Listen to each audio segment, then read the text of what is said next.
Buying or selling a home is a huge life event that requires guidance from an expert in the industry and community. My name is Blake Wynn. You may recognize my name as my grandfather was the best governor the state of Nevada has ever had. Growing up in Las Vegas, I've come to know this community intricately. Now, I am raising a family here as well. So I understand all the issues impacting our home and quality of life. As the top realtor for the #1 real estate team at Keller Williams, you can have confidence in my experience, knowledge, and track record. When it comes to buying, selling, or investing in real estate, choose a name you can trust and someone who understands the community you call home. Call Blake Wynn today and experience the difference of a trusted expert. 702-540-3311. Hey everybody, are you struggling to find a pizza place that reminds you of Brooklyn? That true blue New York style pie?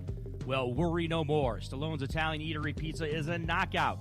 We're located at 467 East Silverado Ranch Boulevard, just off of Premier Road, half a mile east of South Point Casino, just minutes from the Las Vegas Strip. Come by and grab a slice of pie. Plus, check out our Brooklyn-inspired Italian cuisine. Our sandwiches are super. Hero, that is. Because why be a sub when you can be a hero? Stallone's Italian Eatery is here to serve you phenomenal food, Vegas. Forget about it.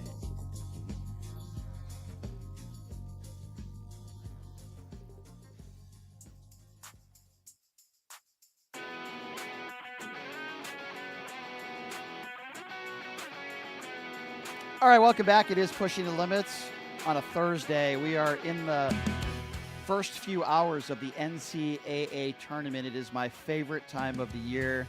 I love it. Big Mo in the house, 12-year NBA veteran. In case you were wondering, he played for the Jayhawks, and the Jayhawks play tonight at 6:55 p.m. We're going to be enjoying that game and watching it. It's going to be a ton of fun.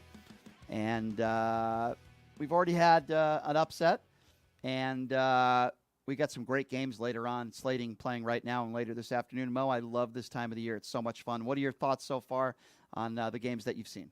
Well, after 3 games, my bracket is broken. So that's no, it's not yet. But the one thing that, of course, is my Jayhawks are in trouble. McCullough, their best triple-double guy, is not playing for the whole tournament. And Dickerson, their 7-footer, had separated his shoulder a couple weeks ago. So he's iffy, and if he even plays, he's not 100%. And if you're going to look for an upset, look for Samford over my Jayhawks in the first round, because Samford runs the ball, shoots threes, high pace, and they're playing in Salt Lake City at high altitude. Right. And Kansas didn't have a bench Injuries. even before these guys got hurt. So that scares me. I do have them making it, but then probably losing the second game. So you think Kansas will squeak by? I think they'll squeak by, but it's a toss-up. And if I put money on a game and got some good odds, I would take that bet. But there's like I had said before, I put a list of 15 teams that if you said they won it all this year, I wouldn't be shocked. I'd be surprised at some of them, but I mean, you're looking at Auburn, Illinois, UConn, Iowa State, North Carolina, Arizona, Tennessee, Purdue, Marquette, Houston, Kentucky. All those teams, if they won it, you wouldn't go, wow, that's so crazy that they won it. But it's going to be crazy. I think there's going to be a lot more upsets.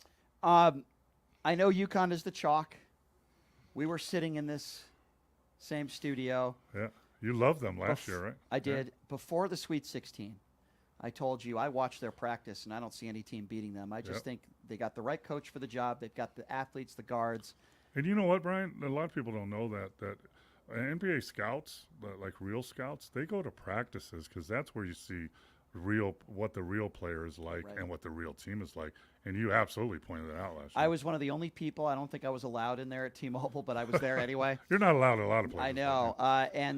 I watched the practice, and I watched how intense it was, but I also watched how focused his players were. And I said, wow, this team is locked in. Do you remember that game? They destroyed Gonzaga. Mm-hmm. That was the Elite Eight game, right? Yeah. They destroyed Gonzaga. And Gonzaga was good that year. That was a good They're team. Not as good this year, but they were really good last year. No, they had a good team last year. And I don't know I know some people are saying UConn's better this year than they were. I'm not willing to say that. I think you can make the argument they're just as good. I think we're going to see more upsets this year than we've seen in many years. But I still have to go with UConn. I don't see a team that's going to beat UConn. Now it could certainly happen, but I just think they're too good. That's just my opinion. I feel the same way about them last year, and I do feel the same this year. How do you feel about Auburn when they play if they play Auburn? It depends, because Auburn at times defensively can be a little sloppy. And UConn, to me, what's so impressive about they're a very good offense, but their defense is so good. They're so physical. Auburn's got great guard play. And which wins in tournaments. Right. They've got great guard play. They have a very good head coach. They're very athletic. And when they are locked in defensively, they are probably one of the best. But they're also tough and physical. They are. They can be. But I've also seen them at times be a little lackadaisical on the defensive end. Any team can be. Auburn's a very good basketball team. And I have them beaten UConn. Could happen. I have that as an upset. I think UConn would be favored by 4 or 5 points, but I think it could happen. Auburn's one of those teams that could do it. I think there's probably only about 4 or 5 teams in the country that I think are capable of beating UConn in this tournament. Could Purdue beat UConn? No, I don't think so. Because I have them win it all. No, I don't think Purdue. I actually think What Auburn. about Houston? Yes. Yeah. They good coach. North Carolina. Maybe. Iffy? Maybe. Possibly. What are we looking at here? We're looking at my Illinois team. That's down by 2 with 60. There's a lot of game left. Illinois down by 2 to Morehead State. Yeah. I would rip this bracket up right now if that happened. Hey, Mo, on a positive note, the UNLV, I don't get to talk UNLV basketball very often. I'm proud of Kevin Kruger and UNLV. I was down on them midseason. But I got to give Kevin credit. I'm not always right, and I'm happy that I was wrong. Kevin's done a good job, and he certainly deserves. They won an NIT game against a pretty good Princeton team in New Jersey, and this is going to be a lot of fun. I'm excited. I've never been to an NIT game before. Oh, wait a second. I went to that's a lie. I went to the NIT Final Four last year in Vegas. Forgot about that. But this is the second round, and they're playing a pretty good Boston College team, and this is big for UNLV. Yeah. And you know what I'm going to ask Kevin, because the last time UNLV won a postseason tournament game, and I'm not talking about the Mountain West Conference, I'm talking about postseason after that, was when his father was coaching. So this is this is a good step, hopefully, to move forward next year. They're a team on a roll at the right time. They have a young freshman guard that's phenomenal. He almost single-handedly won the game in the tournament here the other day. They have the 2 brothers. One's an inside powerhouse and one's an outside player. So they have a combination of guys, and they might be peaking at the right time. And, you know, it bothered me that some teams decide not to play in the NIT when it could be growth. And this is perfect. If you'll rewind years ago when Eric Musselman was at University of Nevada, and he went to the NIT the first year, won a few games. Second year, he won the whole NIT. Third year, he went to the second round in the NCAA. And then the next year, he went to the Elite 8 or Sweet 16. And that was growth of his program. So why would you deny your program and players a chance to play in the NIT? I told Numchuck this before. I wanted to bring something else up real quick. I told Numchuck this before the show started in regards to Long Beach State. I wanted to ask you about this. Now, I know they just lost in their first round game. But no, they won their first Well, they round. won the playing game. Theoretically, that's an NCAA tournament game. Yeah, How do you fire a coach before the season is over, and then they end up winning the conference tournament and winning a playing game in the NCAA tournament? To me, that is what the athletic department there looks really bad. Yeah, and in my opinion, and it happens all the time, right? So there's 2 different things. There's some coaches that were fired the night, right, 15 minutes after they lost a game in their tournament. I don't agree with that. Yeah. But also, I don't agree with if you're an athletic director and you fire your head coach, he should never coach another game at your college at all. Yeah. Because all you're doing is you're saying, well, you know what? We're going another direction, but we're going to let him lead these young kids for another month. Agree. Oh, and what happens at Long Beach State is you can look like an idiot. Yeah, the athletic department looks really stupid. It's a lose-lose situation. Can you imagine if they made a run to like the Elite 8 or something? Yeah. But or what he loses all the rest of the games, and why did you keep him in charge anyway? Why didn't you test your assistant or associate coach to see if he could be a head coach, and then get that information before you go to the hiring process? But if you're an athletic director, here's a clue: don't ever let your head coach another game. It can only turn bad for you. Really stupid. And the athletic department looks really, really bad. Hey, kudos to him. He's going to get a good gig somewhere else. He deserves it. I think he's done. You think so? Yeah, I think he's coached there for 17 years. You would think he would coached, get a gig somewhere. I think he coached at Washington. I think he coached a couple of high programs. He could get a gig somewhere else if he wanted to. Yeah, but probably not a head coach. I bet he could be an